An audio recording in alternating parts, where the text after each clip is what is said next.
അവന് സമ്പത്തുണ്ടോ എന്ന് നോക്കണം. അവൻ കുടുംബ മഹിമ, നല്ല കുടുംബത്തിലുള്ള പയ്യനാണോ നീ നോക്കണം. 4 അവന് ദീനുണ്ടോ എന്ന് നോക്കണം. ഈ 4 കാര്യം എണ്ണി പറഞ്ഞിട്ട് പ്രവാചകൻ അവസാനം പറഞ്ഞു, ഏറ്റവും കൂടുതൽ പരിഗണന സമ്പത്തിനോ സൗന്ദര്യത്തിനോ കുടുംബ മഹിമയ്ക്കോ അല്ല, ദീനിന് നീ സ്ഥാനം കൊടുക്കണേ എന്ന് ആദരവായ പ്രവാചകൻ നബി മുഹമ്മദ് മുസ്തഫ സല്ലല്ലാഹു അലൈഹി വസല്ലം തങ്ങൾ പറഞ്ഞു, നീ ആദ്യം സൗന്ദര്യം, സമ്പത്ത്. മരിമോന് ഏക്കർ കണക്കിന് വസ്തു ഉണ്ടോ, ഗൾഫിൽ സൂപ്പർ മാർക്കറ്റ് ഉണ്ടോ, വണ്ടിയുണ്ടോ, ഇതൊക്കെയാ നോക്കണേ. ദീൻ ആരും നോക്കണില്ല. ഞാൻ എന്റെ പ്രിയപ്പെട്ട മാതാപിതാക്കളോട് പറയുകയാ, സമ്പത്ത് നോക്കിയിട്ട് മക്കളെ കെട്ടിച്ചു കൊടുക്കരുത്. ആണാണെങ്കിലും പെണ്ണാണെങ്കിലും കെട്ടിച്ചു കൊടുത്താ നിന്റെ മക്കള് കണ്ണുനീര് കുടിക്കുന്നത് നിനക്ക് കാണാം. അള്ളാഹു കാത്തുരക്ഷിക്കുമാറാകട്ടെ, ഉറക്കല്ലാഹു കാത്തുരക്ഷിക്കുമാറാകട്ടെ. 2 സൗന്ദര്യം. ദീനില്ലാത്ത സൗന്ദര്യമുള്ള ആണിനെയും വേണ്ട, പെണ്ണിനെയും വേണ്ട. എത്ര വലിയ ദുൽഖർ സൽമാന്റെ സൗന്ദര്യം ഉണ്ടെങ്കിലും മോളെ അള്ളാനെ പേടിയില്ലാത്തവനാണോ കൂടെ പോകരുത്. നീ കണ്ണുനീര് കുടിക്കേണ്ടി വരും. ആണുങ്ങളോട് പറയുന്നു, തൊലിവെളുപ്പ് കണ്ടുകൊണ്ട് കെട്ടാൻ നിൽക്കണ്ട. എടാ, തൊലിവെളുപ്പ് കണ്ടുകൊണ്ട് കെട്ടാൻ നിൽക്കണ്ട. അവസാനം 8ന്റെ പണി കിട്ടും. അള്ളാഹു കാത്തുരക്ഷിക്കുമാറാകട്ടെ, ഉറക്കപ്പുറം അള്ളാഹു കാത്തുരക്ഷിക്കുമാറാകട്ടെ. 3 കുടുംബ മഹിമ നോക്കും ചിലര്, ദീൻ നോക്കാറില്ല. എങ്കിലും പ്രവാചകൻ പറഞ്ഞു, നിങ്ങൾ ദീനാണ് പരിഗണിക്കേണ്ടത്. ദീനുള്ള പെണ്ണിനെ വേണം ആണുങ്ങളെ വിവാഹം കഴിക്കാൻ. പെൺമക്കള് പുതിയ പളയെ തിരഞ്ഞെടുക്കുമ്പോൾ അവന് ദീനുണ്ടോ എന്ന് നോക്കണം. അള്ളാഹു നമുക്ക് ഈമാൻ നൽകുമാറാകട്ടെ. മഹാനായ നബിയിനാ റസൂലുള്ളാഹി. നിങ്ങൾക്ക് മടുത്ത നിർത്താറായ എത്രയായി? 12 മണിയാറായി. സുബ്ഹാനല്ലാഹ്, എത്ര പെട്ടെന്ന് 12 മണിയാറായ. ഞാൻ എത്ര മണിക്ക് നിർത്താനാ പറഞ്ഞ? 10:30 തുടങ്ങി. 11:30. അല്ലാഹുവേ, സമയം ഒരുപാടായി. നിർത്താറായ? ആ കെട്ടിച്ചു കൊടുക്കേണ്ടത് എങ്ങനെയാണെന്ന് പറഞ്ഞിട്ട് നിർത്താം. എങ്ങനെ കെട്ടിച്ചു കൊടുത്താലും സ്വർഗ്ഗം, അതും കൂടെ കേട്ടൂടെ? എല്ലാവരും എഴുന്നേറ്റ് പെട്ടെന്ന്. അൽഹംദുലില്ലാഹ്. ആ കസേര എടുത്തോണ്ട് ഇങ്ങോട്ട് മുന്നോട്ട് വന്നേ. എഴുന്നേറ്റ് വാ, കസേര എടുത്തോണ്ട് വാ. ഇനിയിപ്പോ ജയിലിൽ പോവില്ലേ? വാ. കാണാൻ പറ്റിയില്ലെങ്കിലോ അവിടെ പെണ്ണുമ്പിള്ളയെ തന്നെ കാണാൻ കിട്ടത്തില്ല. ഭർത്താവ് വേറെ, ഭാര്യ വേറെ, മക്കള് വെളിയിൽ. അപ്പൊ അതുകൊണ്ട് എല്ലാം അങ്ങോട്ടും ഇങ്ങോട്ടും കാണട്ടെ. ഇനിയിപ്പോ എവിടെ വെച്ചാ? ഇനിയിപ്പോ ഞാൻ അങ്ങ് തിരുവനന്തപുരം, ഞാൻ ചിലപ്പോ പത്തനാപുരത്തായിരിക്കും. നിങ്ങൾ ഇവിടെ ഇല്ലേ? വാ ഇങ്ങോട്ട് വാ. അൽഹംദുലില്ലാഹ്.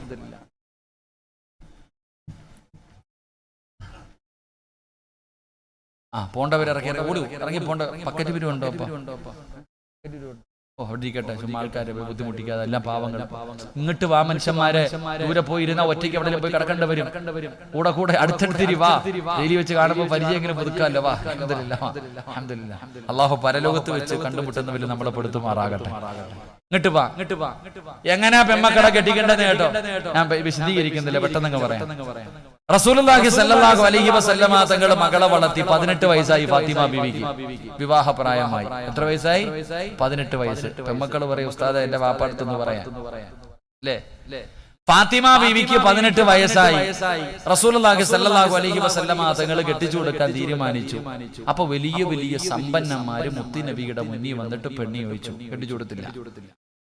ഒരുപാട് അബൂബക്കർ തങ്ങൾ, ഉമർ തങ്ങൾ വരെ വന്ന് ചോദിച്ചു, നബിയെ ഫാത്തിമ ഇല്ല, കെട്ടിച്ചേരൂല്ല. ഒരുപാട് പേര് വന്നു. പക്ഷെ അള്ളാന്റെ റസൂൽ ആരെയാ തെരഞ്ഞെടുത്തത്? 10ാമത്തെ വയസ്സിൽ പ്രവാചകന്റെ കൂടെ വന്ന സ്വഹാബിയാണ് മഹാനായ സയ്യിദുനാ അലി ഇബ്നു അബീ ത്വാലിബ് റളിയല്ലാഹു. 10ാമത്തെ വയസ്സിൽ നബിയുടെ കൂടെ കൂടിയതായി ചങ്ങാതി. അലിയാര് തങ്ങൾക്ക് ഫാത്തിമ ബീവി ഇഷ്ടമായിരുന്നു. സത്യം പറഞ്ഞ പ്രേമൊന്നും അല്ലട്ടാ. അപ്പൊ വേണമെങ്കിൽ പറയും, അലിയാര് തങ്ങൾ ഫാത്തിമയെ പ്രേമിച്ചില്ലേ? അപ്പൊ പിന്നെ എനിക്കെന്താ? അങ്ങനെ കരുതരുത്. ഫാത്തിമ ബീവി റളിയല്ലാഹു തആല അൻഹ അലിയാര് തങ്ങൾക്ക് വലിയ ഇഷ്ടമാണ്. അപ്പൊ ഒരിക്കൽ ആരോ പറഞ്ഞു, അലിയെ ഫാത്തിമയെ കെട്ടിച്ചു കൊടുക്കാൻ മുത്തുനബി കല്യാണ ആലോചനയൊക്കെ നടത്തുന്നുണ്ട്, നീ ഇങ്ങനെ നടക്ക? ഫാത്തിമ ബീവിയുടെ വിവാഹ ആലോചനകളൊക്കെ നടക്കുന്നുണ്ട് അലിയെ. സഹാബത്ത് പറഞ്ഞപ്പോ അലിയാര് തങ്ങള്, എന്നാ പോയി നബിയോട് ചോദിക്കാം, ഫാത്തിമ ബീവിയെ കെട്ടിച്ചു തരുമോ എന്ന് ചോദിക്കാമെന്ന് കരുതിയിട്ട് അലിയാര് തങ്ങള് നേരെ മുത്തി നബിയുടെ മുന്നിൽ പോയി. പ്രവാചകൻ സല്ലല്ലാഹു അലൈഹി വസല്ലമ തങ്ങളുടെ മുന്നിൽ മോളെ കെട്ടിച്ചു തരുമെന്ന് ചോദിക്കാൻ പോയതാ. പക്ഷെ പ്രവാചകനെ കണ്ടപ്പോ മുട്ടിടിക്കാൻ തുടങ്ങി. അങ്ങനെയാണല്ലോ, പ്രേമിച്ച പെണ്ണിന്റെ വാപ്പായും കൂടപ്പുറപ്പരെയും കാണുമ്പോഴത്തേക്ക് പറയ്ക്കും ചിലർക്ക്. അള്ളാന്റെ റസൂലിന്റെ വീടിന്റെ അകത്ത് കയറി ചെന്നിട്ട് അലിയാര് തങ്ങൾ മുത്തുനബിയെ കണ്ടപ്പോ മിണ്ടണില്ല. എന്താ അലിയെ? ഒന്നുമില്ല നബിയെ. നീ എന്താ ചോദിക്കാൻ വന്നതല്ലേ? ഒന്നുമില്ല നബിയെ. അള്ളാന്റെ റസൂലിന് അറിയാം അലിയാർ എന്തിനാ വന്നേ. അലിയാര് തങ്ങൾ വന്നത് എന്തിനാണെന്ന് പ്രവാചകൻ അറിയാം. റസൂലുള്ളാഹി സ്വല്ലല്ലാഹു അലൈഹി വസല്ലമ തങ്ങൾ അങ്ങോട്ട് ചോദിച്ചു, അലിയെ ഫാത്തിമയെ കല്യാണം കഴിക്കുക. മുത്തുനബി അങ്ങോട്ട് ചോദിച്ചു, എന്റെ ഫാത്തിമയെ നീ വിവാഹം കഴിക്കോ? സുബ്ഹാനല്ലാഹ്. ഇന്നത്തെ അലിയാര് തങ്ങൾക്ക് ഉണ്ടായൊരു സന്തോഷം ഇന്നത്തെ കുട്ടികൾ പറയണ കണക്കിന് ഒരു 10 ലഡു മനസ്സിൽ ഒരുമിച്ച് പൊട്ടിയിട്ടുണ്ടാവും അലിയാര് തങ്ങൾക്ക്. അത്ര ഇഷ്ടമല്ലേ ഫാത്തിമയെ? അള്ളാന്റെ റസൂൽ വെച്ച് എന്റെ മോളെ നീ വിവാഹം കഴിക്കോ അലിയെ? അലിയാര് തങ്ങളെ തലകുനിക്കി. റസൂലുള്ളാഹി തങ്ങൾ ചോദിച്ചു, മഹർ കൊടുക്കാൻ നിന്റെ കയ്യിൽ എന്തുണ്ടെന്ന്. അലിയാര് തങ്ങളോട് വെച്ച് കല്യാണം കഴിക്കുമ്പോൾ മഹർ കൊടുക്കണം, നിന്റെ കയ്യിൽ എന്തുണ്ട്? അലിയാര് തങ്ങൾ പറഞ്ഞു, എന്റെ കയ്യിൽ ഒന്നുമില്ല നബിയെ. അല്ലാതെ കല്യാണത്തിന് പെണ്ണ് കാണാൻ പോകുമ്പോ ചോദിക്കും എന്തുണ്ട്? എനിക്ക് ഗൾഫിൽ 2 സൂപ്പർ മാർക്കറ്റ്, കപ്പൽ എന്റേതാ, ഫ്ലൈറ്റ് എന്റേതാ, കള്ളത്തരൊന്നും പറയുന്നില്ല. അലിയാര് തങ്ങൾ ഉള്ളതങ്ങ് പറഞ്ഞു, നബി 5 നയാ പൈസ എന്റെ അടുത്ത് എടുക്കാനില്ല. റസൂലുള്ളാഹി തങ്ങൾ ചോദിച്ചു, ബക്കറ്റ് പിരിവൻ ആയില്ലപ്പാ, നിങ്ങൾ വാ, സമയമായില്ല. ഞാൻ പറയാം, ഇരിക്ക, നിങ്ങൾ കയറി വാ, ആ പൈസയും പിടിച്ചോ പയ്യന്റെ ഓമനെ, നിങ്ങൾ കയറി ഇവിടെ വാ. അലിയാര് തങ്ങളോട് ചോദിച്ചു, അലിയ നിന്റെ കയ്യിൽ എന്തെങ്കിലും ഉണ്ടോ? ഒന്നുമില്ല നബിയെ. റസൂലുള്ളാഹി തങ്ങൾ ചോദിച്ചു, ഞാൻ നിനക്കൊരു പടയങ്കി വാങ്ങിച്ചു തന്നിട്ടുണ്ടായിരുന്നല്ലോ. ഉണ്ട് നബി. എവിടെ? വീടിനകത്ത് ഇരിപ്പുണ്ട് നബിയെ. കൊണ്ട് വിറ്റായി എത്ര രൂപ കിട്ടും? ഒരു 400 ദിർഹം കിട്ടും നബിയെ. എന്നാ കൊണ്ടുപോയി വിറ്റിട്ട് വാ. അലിയാര് നിങ്ങൾ പടയങ്കി എടുത്തുകൊണ്ട് കമ്പോളത്തിൽ പോയിട്ട് ഇങ്ങനെ കാത്തു നിൽക്കുക വിൽക്കാൻ വേണ്ടി. ആരെയും കിട്ടുന്നില്ല. കുറച്ചു കഴിഞ്ഞപ്പോ ഒരാള് വന്നിട്ട് ചോദിക്കുന്ന, അലിയെ എന്താ ഇവിടെ നിക്കണേ? ആരാ? മഹാനായ സയ്യിദുനാ ഉസ്മാൻ റളിയല്ലാഹു തആല, പ്രവാചകന്റെ ആദ്യത്തെ പുതിയാപ്ലയാ, അള്ളാന്റെ റസൂലിന്റെ ആദ്യത്തെ മരുമോനാ. എന്താ അലി ഇവിടെ നിക്കണേ? ഫാത്തിമ ബീവിക്ക് മഹർ കൊടുക്കണം, പൈസ ഇല്ലാത്തത് കാരണം പടയങ്കി വിൽക്കാൻ പറഞ്ഞു വിട്ടതാ. എത്ര രൂപ വേണം? 400 ദിർഹം ഉണ്ടെങ്കിൽ ഞാൻ വിൽക്കും. മേടിച്ചു. എന്നാ പൈസ അങ്ങോട്ട് കൊടുത്തു. എന്നിട്ട് പറഞ്ഞു, ഈ പ്രായമുള്ള എനിക്ക് എന്തിനാ പടയെങ്കിൽ? നീ ഒരു യോദ്ധാവല്ലേ, നിനക്ക് തന്നെ ഇരിക്കട്ടെ. 2 കൈ കൊടുത്തു. നേരെ അലിയാര് തങ്ങൾ 400 ദിർഹവുമായിട്ട് മുത്തുനബിയുടെ മുന്നിൽ പോയി. അള്ളാന്റെ റസൂൽ സല്ലല്ലാഹു അലൈഹി വസല്ലമ തങ്ങളുടെ കയ്യിൽ 400 ദിർഹം വെച്ചു കൊടുത്തു. പ്രവാചകൻ ചോദിച്ചു, അലിയെ വലീമ കൊടുക്കണമല്ലോ കല്യാണം കഴിഞ്ഞ, നാട്ടുകാർക്ക് ഭക്ഷണം കൊടുക്കണമല്ലോ, ഇതൊക്കെ ഇസ്ലാമിലുണ്ട്. അതെപ്പോഴാ കൊടുക്കണ്ടേ? അവിടെയാ വിഷയം. എപ്പോഴാ വലീമ കൊടുക്കേണ്ടത്? ഉസ്താദിനോട് ചോദിക്കണം കേട്ടാ.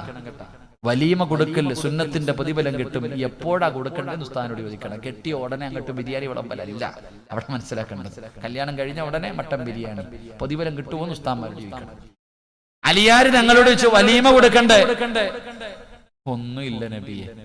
അപ്പൊ സഅദ് റളിയല്ലാഹു തആല അൻഹു പറഞ്ഞു, നബിയെ എന്റെ വീട്ടിൽ ഒരു ആട് നിൽക്കുന്നുണ്ട്, ഞാൻ അലിക്ക് കൊടുക്കാം. വേറെ 3 സ്വഹാബികൾ പറഞ്ഞു, ഗോതമ്പ് മാവ് ഞങ്ങളുടെ കയ്യിലുണ്ട്, ഞങ്ങൾ തരാം. ആരുടെ കല്യാണം? മുത്തുനബിയുടെ മോളെ കല്യാണം.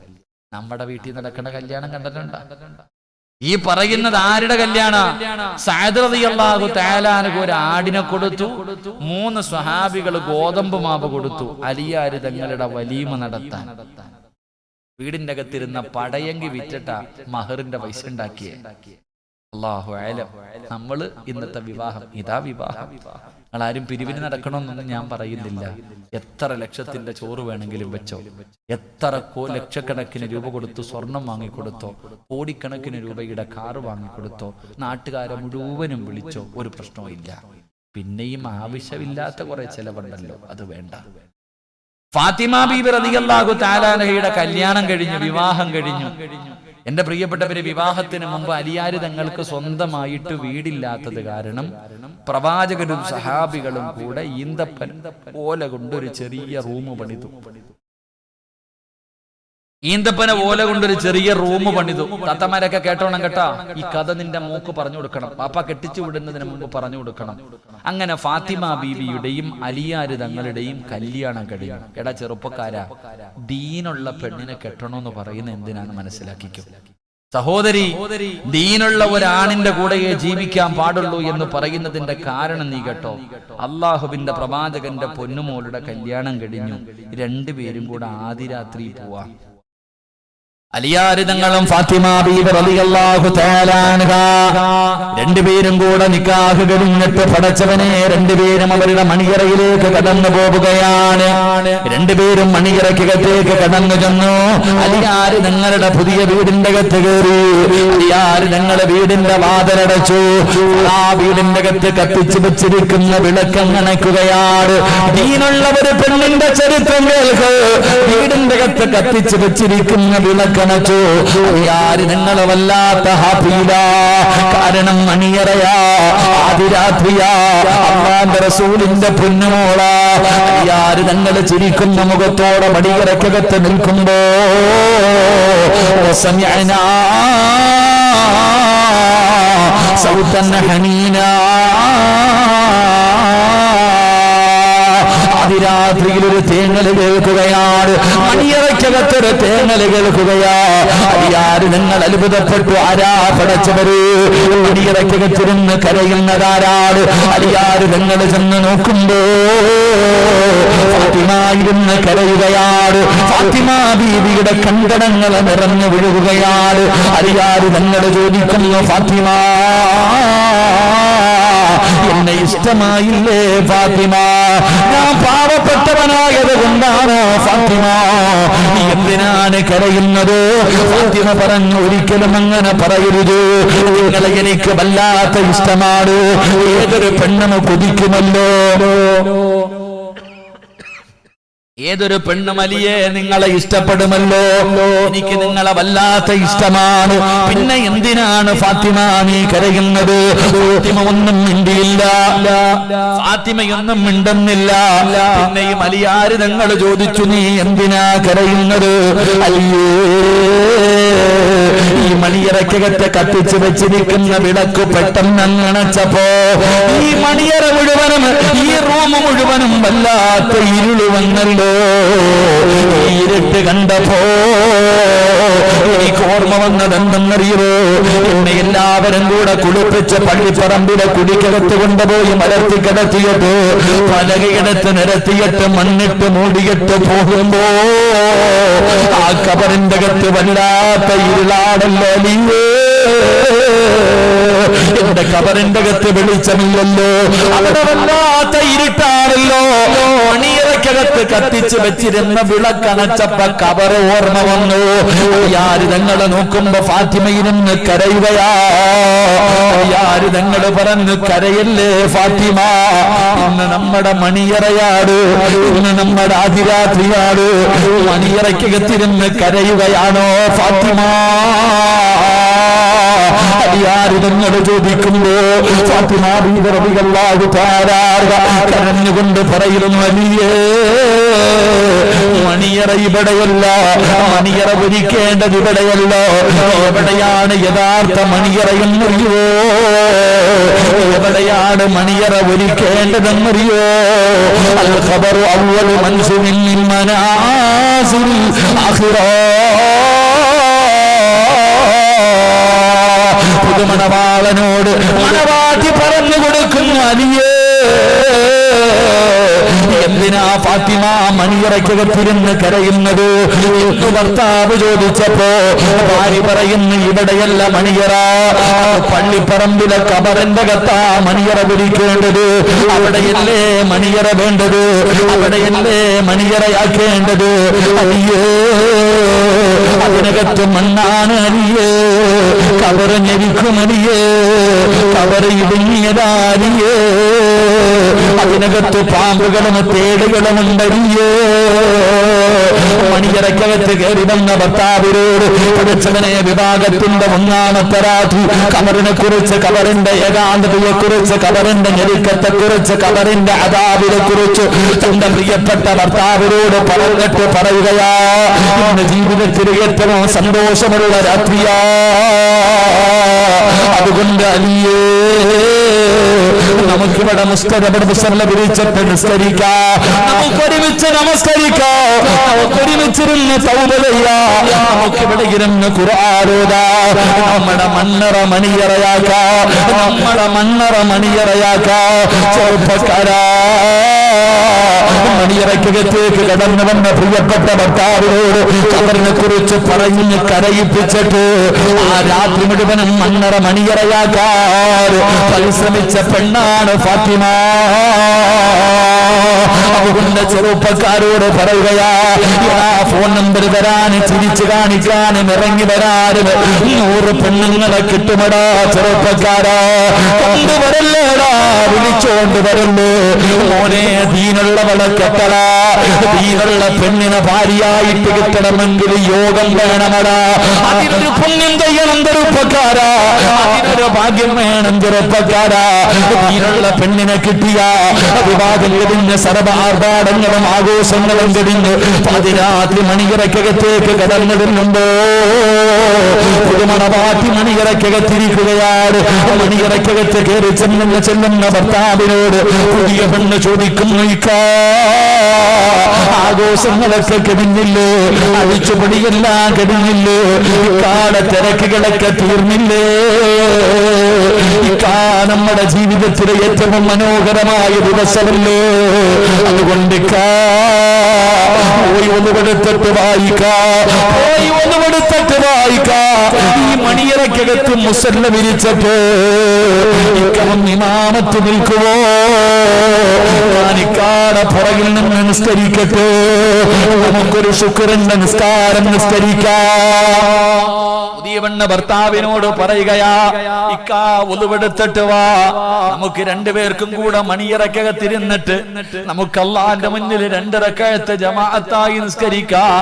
ഇക്ക നിസ്കരിക്ക്, ഞാൻ പുറകിൽ നിന്ന് നിസ്കരിക്കാം, ശുക്രിന്റെ നമസ്കാരം നമസ്കരിക്കാം.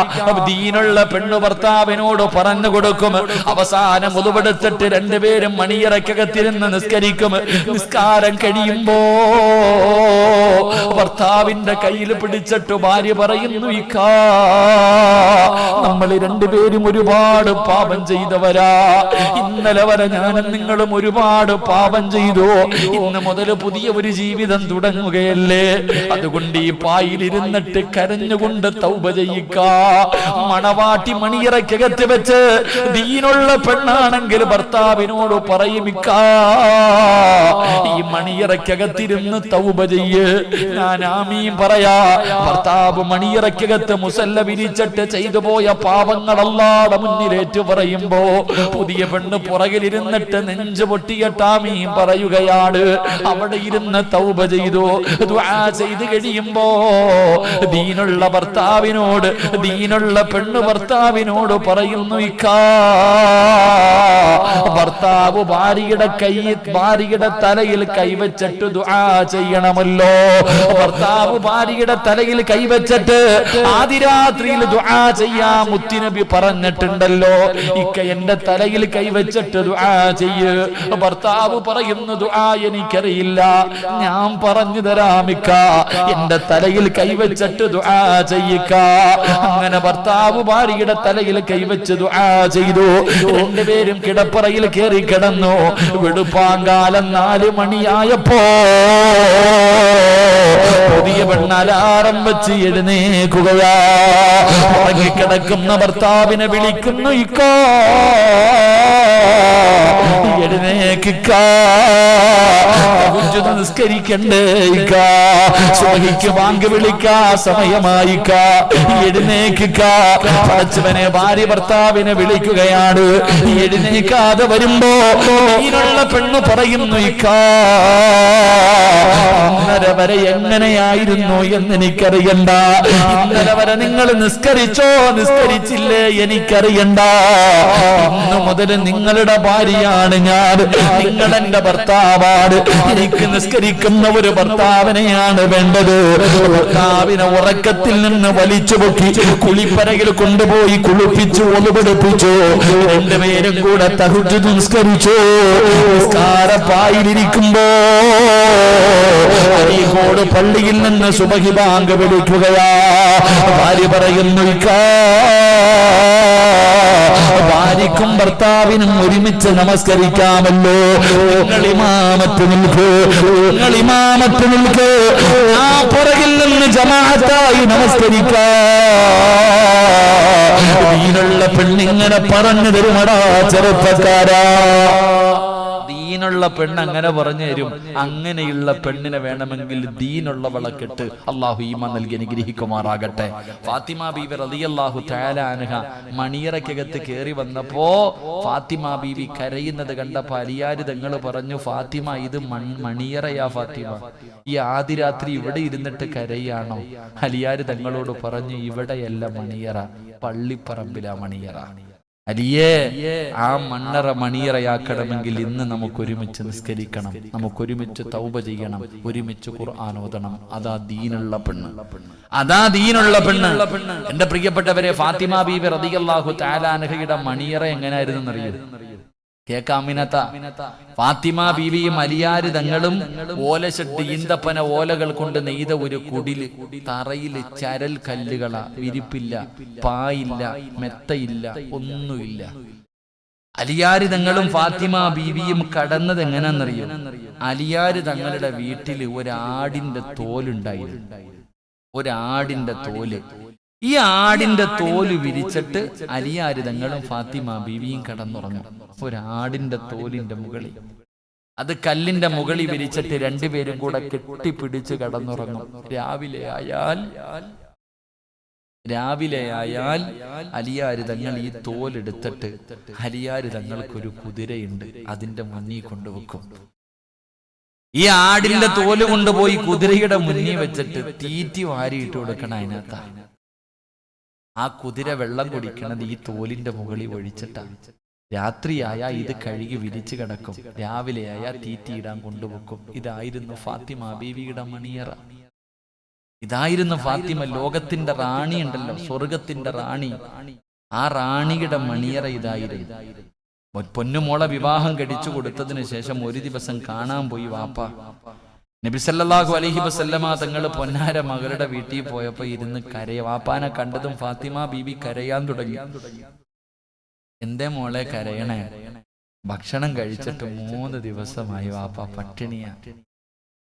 കെട്ടിച്ചു വിട്ട മകള് വാപ്പാനോട് പറയാ, വല്ലതും കഴിച്ചിട്ട് 3 ദിവസമായി വാപ്പ, എനിക്കൊട്ടും വയ്യ.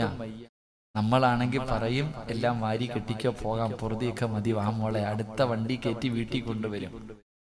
ഫാത്തിമ ബീവി കരളിന്റെ കഷ്ടമെന്ന് മുത്തുനബി പറഞ്ഞ പൊന്നുമോള് വാപ്പാനോട് പറയാ, വല്ലതും കഴിച്ചിട്ട് 3 ദിവസമായി വാപ്പ. കരഞ്ഞോണ്ട് പറഞ്ഞപ്പോ മുത്തുനബി പറഞ്ഞ എന്തെന്നറിയോ? ഇനി വാ മോളെ, ഇനി വാ. തന്റെ പൊന്നാര മകളെ അടുത്ത് വിളിച്ചിട്ട് പറഞ്ഞു, വലിയ അബീകാറുബാവും, നീ വല്ലതും കഴിച്ചിട്ട് 3 ദിവസമല്ലേ ആയുള്ളൂ, ഞാൻ 4 ദിവസമായി മോളെ എന്തെങ്കിലും തിന്നിട്ട്. അതാ വാപ്പ. മോള് പറഞ്ഞു കൊടുത്ത്, വാപ്പ ഞാൻ വല്ലതും കഴിച്ചിട്ട് 3 ദിവസമായി. വലിയ അബീകാറുബാവും, നിന്റെ ഉപ്പ വല്ലതും തിന്നിട്ട് 4 ദിവസമായി മോളെ. ഫാത്തിമ ബീവി കെട്ടിപ്പിടിച്ചിട്ട് കരയാ, എന്റെ ഉപ്പാനോട് ഞാൻ പരാതി പറഞ്ഞല്ലോ അല്ലാഹ്. അങ്ങനെ വേണം മോളെ വളർത്താൻ, അങ്ങനെ വേണം മോളെ വളർത്താൻ. ആ വാപ്പായി മോളും തമ്മിലുള്ള ബന്ധം, വാപ്പായോട് പെമ്മക്കൊക്കെ വലിയ സ്നേഹവാ, ഉമ്മയോടല്ല സ്നേഹം പെമ്മക്കൊക്കെ, വാപ്പാമാരോട് വലിയ സ്നേഹവാ. റസൂലുള്ളാഹി സ്വല്ലല്ലാഹു അലൈഹി വസല്ലം തങ്ങൾ മരിക്കാൻ കിടക്കുമ്പോ, രോഗം പിടിച്ചിട്ട് വീടിന്റെ അകത്ത് കിടക്കുമ്പോ ഫാത്തിമ കാണാൻ വന്നു. വാപ്പാടെ കിടപ്പ് കണ്ടപ്പോ ഫാത്തിമ കരയാൻ തുടങ്ങി, സഹിക്കാൻ പറ്റണില്ല. പൊന്നുമോളെ ഇങ്ങ് അടുത്ത് വിളിച്ചു. പൊന്നുമോളെ അടുത്ത് വിളിച്ചിട്ട് ഫാത്തിമ ബീവിയോട് മുത്തുനബി പറഞ്ഞു, ഫാത്തിമ, ഉപ്പാടെ മരണം അടുത്തു മോളെ, ഒരുപാട് അടയാളങ്ങളൊക്കെ കാണുന്നു, പാപ്പാടെ മരണം അടുത്ത്, മോള് കരയരുത് കേട്ടാ. മുത്തുനബി അങ്ങോട്ട് പറയുമ്പോ ഫാത്തിമ ഒരൊറ്റ നിലവിളിയാ. റസൂലുള്ളാഹി തങ്ങൾ പറഞ്ഞു, എന്റെ മരണം അടുത്തു ഫാത്തിമ, ഞാൻ പോവാ, എന്റെ മോള് കരയരുതെന്ന് പറഞ്ഞപ്പോഴത്തേക്ക് സഹിക്കാൻ പറ്റിയില്ല. ഫാത്തിമയ്ക്ക് പൊട്ടി അങ്ങോട്ട് കരഞ്ഞു. അങ്ങനെ വാ പൊത്തി പിടിച്ചിട്ട് ഫാത്തിമ കരയാ. തന്റെ പൊന്നാര മകള് കരയുന്നത് കണ്ടപ്പോ വിളിച്ചു, ഇങ്ങ് വാ മോളെ. പിന്നെ അടുത്ത് വിളിച്ചു. അപ്പൊ ഒരു രഹസ്യം പറയട്ടെ ഫാത്തിമ, അല്ലേ ഉപ്പ, ഞാൻ പോയാ എന്റെ മോള് തൊട്ടു പുറകിലുണ്ട്, അടുത്ത നീയാ ഫാത്തിമ. റസൂലുള്ളാഹി തങ്ങൾ ഫാത്തിമ ബീവിയുടെ ചെവിയിൽ പറഞ്ഞു കൊടുത്ത രഹസ്യം എന്തെന്നറിയോ? വാപ്പാടെ തൊട്ടു പുറകിലും മോളുണ്ട് കേട്ടാ. ഞാൻ മരിച്ചതിന് ശേഷം എന്റെ കുടുംബത്തിൽ ആദ്യം മരിക്കുന്നത് നീയാ മോളെ. ഒരൊറ്റ ചിരിയാ ഉപ്പ. പാപ്പ മോളോട് മരിക്കുമെന്ന് പറഞ്ഞപ്പോഴും ഫാത്തിമ ചിരിച്ചു. ആയിഷാ ബീവി റളിയല്ലാഹു തആല അൻഹ ചോദിച്ചു, എന്താ ഫാത്തിമ വാപ്പ പറഞ്ഞ രഹസ്യം എന്താ? ഞാൻ പറയൂല. എന്റെ ഉപ്പ എന്നോട് പറഞ്ഞ രഹസ്യം ഞാൻ പറയൂല. അതാ വാപ്പയും അമ്മയും വാപ്പയും മകളും തമ്മിലുള്ള ബന്ധം. അല്ലാഹുവേ, ഒരു ആടിന്റെ തോല് വിരിച്ചിട്ട രണ്ടുപേരും കടന്ന് അടിയില്ലായിരുന്നു പെങ്ങളെ. തമ്മിലടിയോ വഴക്കോ ബഹളവോ പിണക്കോ ഈഗോയോ ഒന്നുമില്ലായിരുന്നു. കുറ്റപ്പെടുത്തലോ കളിയാക്കലോ തല്ലലോ ഒന്നുമില്ല. ആ ഓലഷെഡിന്റെ അകത്ത് ഫാത്തിമയും അലിയാര് തങ്ങളും രണ്ടും മക്കളും എത്ര കൊല്ലം ജീവിച്ചെന്നറിയോ? അവര് പരസ്പരം അങ്ങോട്ടും ഇങ്ങോട്ടും അടിയും വഴക്കും ബഹളവും ഒന്നുമില്ല. രണ്ടുപേരും ജീവിച്ചു ഒരുപാട് വർഷം. അവസാനം മരിക്കുന്നതിന്റെ തലേ ദിവസം അലിയാര് തങ്ങളുടെ മടിയിൽ തല വെച്ചിട്ട് ഫാത്തിമ ബീവി കടന്നു. എന്നിട്ട് കയ്യെ പിടിച്ചിട്ട് പറഞ്ഞു, ഞാൻ പോവാ, എനിക്ക് പൊരുത്തപ്പെട്ട് തരണം. എന്റെ മരണം അടുത്തു അലിയെ, ഞാൻ പോവാ അലിയെ. ഫാത്തിമ, എന്നെ ഒറ്റക്കിട്ടിട്ട് നീ പോവാണോ ഫാത്തിമ? സഹിക്കണില്ല അലിയാര് തങ്ങൾക്ക്. അലിയാര് തങ്ങളോട് ഫാത്തിമ പറഞ്ഞെന്തെന്നറിയോ? ഞാൻ മരിച്ച എന്നെ കൊണ്ടുപോയി പകല് കബറടക്കരുത്, എന്നെ രാത്രിയിലെ കബറടക്കാവും. അലിയാര് തങ്ങൾ ചോദിച്ചു, എന്തേ ഫാത്തിമ പകല് കബറടക്ക? വേണ്ട, എന്നെ രാത്രി കബറടക്കാ മതി. എന്തേ ഫാത്തിമ? അലിയേ, എന്റെ ശരീരം നിങ്ങളല്ലാതെ വേറെ ഒരാളും കണ്ടിട്ടില്ല. എന്റെ ശരീരം നിങ്ങളല്ലാതെ വേറെ ഒരാളും കണ്ടിട്ടില്ല. എന്നെ പകലാണ് കബറടക്കുന്നതെങ്കിൽ എന്റെ മയ്യത്ത് പൊതിയുന്നത്, എന്റെ മയ്യത്ത് ചുമക്കുന്നത്, എന്റെ മയ്യത്ത് കബറിൽ ഇറക്കി വെക്കുന്നത് അന്യപുരുഷന്മാരാ. ഈ വെള്ള തുണിയും പൊതിഞ്ഞിട്ട് എന്നെ ഇങ്ങനെ കൊണ്ടുപോകുമ്പോ അവരെന്റെ ശരീരത്തിന്റെ വടിവ് കാണുന്നത് എനിക്കിഷ്ടമല്ല അലിയെ. മയ്യത്ത് കൊണ്ടുപോയി കബറിൽ ഇറക്കി വെക്കുന്ന സമയത്ത് പോലും ഒരാള് എന്റെ ശരീരം കാണുന്നത് എനിക്കിഷ്ടമല്ല. അലിയാര് തങ്ങളോട് ഫാത്തിമ ബീബി പറഞ്ഞു, അതുകൊണ്ട് എന്നെ രാത്രി ഖബറടയ്ക്കാ മതി. സ്നേഹനിധിയായ ദീനുള്ള പെണ്ണാണെങ്കിൽ അവള് മരിക്കുന്നതിന് മുമ്പ് ഭർത്താവിന്റെ കയ്യിൽ പിടിച്ചിട്ട് പറയിക്ക, ഇത്രയും കാലം എന്റെ ഔറത്തൊരാണും കണ്ടിട്ടില്ല, ഒരന്യ പുരുഷനും എന്റെ ശരീരം കണ്ടിട്ടില്ല. ഇക്ക, ഞാൻ മരിച്ച നാട്ടുകാർക്ക് മുഴുവൻ എന്റെ മയ്യത്ത് കാണിച്ചു കൊടുക്കല്ലേ. ഇതിനുള്ള പെണ്ണ് പറയും, ദീനുള്ള പെണ്ണ് ഭർത്താവിനോട് പറയിക്ക, ഞാൻ മരിച്ച നാട്ടുകാരെ മുഴുവനും ആണുങ്ങളെ മുഴുവനും വിളിച്ചിട്ട് എന്റെ മയ്യത്ത് കാണിച്ചു കൊടുക്കരുത്. ഞാൻ അന്യ പെണ്ണല്ലേ, മരിച്ച വീട്ടിൽ കാണണം. അള്ളാഹുവെ, ജീവിച്ചിരിക്കുന്ന കാലത്ത് അള്ളാനെ പേടിച്ച് നടന്ന് നിന്റെ ഭാര്യ മരിച്ച നാട്ടുകാർക്ക് മുഴുവനും പൊക്കി കാണിച്ചു കൊടുക്കാം. ഭർത്താവ് ഇങ്ങനെ നാണം വേണോടാ. ആഹ്വാലം ദീനുള്ള പെണ്ണാണെങ്കിൽ പറയിക്ക, ആർക്കും എന്നെ കാണിച്ചു കൊടുക്കരുത്. ഫാത്തിമ ബീബി പറഞ്ഞു, എന്റെ മയ്യത്ത് വെള്ള തുണിയിൽ പൊതിഞ്ഞോണ്ട് പോകുമ്പോ പോലും ഒരുത്തം കാണുന്ന എനിക്ക് ഇഷ്ടമല്ല. അതാ പെണ്ണ്. ഫാത്തിമ ബീബി റളിയല്ലാഹു തആല അൻഹ മരണപ്പെട്ടു. നമ്മൾ അടിയും വഴക്കും ബഹളവും. ഫാത്തിമ ബീബി മരണപ്പെട്ടു, കൊണ്ടുപോയി ജന്നത്തുൽ ബഖീൽ കൊണ്ട് കബറടക്കി. അലിയാര് തങ്ങള് മയ്യത്തടക്കിയിട്ട് വീട്ടിൽ വന്നിട്ട് അങ്ങോട്ട് കിടക്ക, ഉറക്കം വരുന്നില്ല. ഫാത്തിമ ഇല്ലല്ലോ. ഇന്നലെ വരെ ഉണ്ടായിരുന്ന ഫാത്തിമ ഒരു രാത്രി വീടിന്റെ അകത്ത് ഇല്ലാതെ വന്നപ്പോ അലിയാര് തങ്ങള് കരയാ. ഭാര്യ ജീവിച്ചിരിക്കുമ്പോ നമുക്കൊന്നും നമ്മുടെ പെണ്ണുമ്പിള്ളയുടെ വില അറിയില്ല. പക്ഷെ അവള് മക്കളെ ഏൽപ്പിച്ചിട്ട് അങ്ങ് പോണം. അപ്പ അറിയാ നിന്റെ ഭാര്യ ആരായിരുന്നു. നിന്റെ ഭാര്യയുടെ വില അറിയണമെങ്കിൽ അവളിങ്ങനെ ചോറ് വെച്ച് തരും, തുണി കഴുകി തരും, മക്കളെ നോക്കും, നിനക്കെല്ലാം ചെയ്തു തരും. എന്നാലും കുത്തുവാക്ക്, പരിഹാസം, കളിയാക്കല്, തല്ലല്. അവളെ വാപ്പായ്ക്ക് വിളിച്ചാലും ഉമ്മായ്ക്ക് വിളിച്ചാലും കഴുതേന്ന് വിളിച്ചാലും പന്നീന്ന് വിളിച്ചാലും പാവം കേട്ടുകൊണ്ട് നിൽക്കും, സാധു. പക്ഷെ അവളുടെ വില മനസ്സിലാവണമെങ്കിൽ 3-4 കൈ തന്നിട്ട് നോക്കടാന്ന് പറഞ്ഞിട്ട് പള്ളിക്കുഴി പോണം. അപ്പ അറിയാം എന്റെ ഭാര്യയാണ്. അള്ളാഹു നമ്മുടെ ഭാര്യമാർക്ക് ദീർഘായുസ് കൊടുക്കുമാറാകട്ടെ.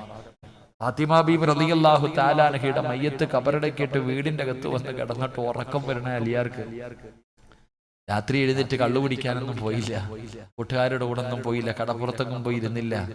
അലിയാര് തങ്ങള് നേരെ എഴുന്നേറ്റിട്ട് ജന്നത്തുൽ ബഖീൽ ഭാര്യയുടെ ഖബറിന്റെ ചാരത്ത് പോയി.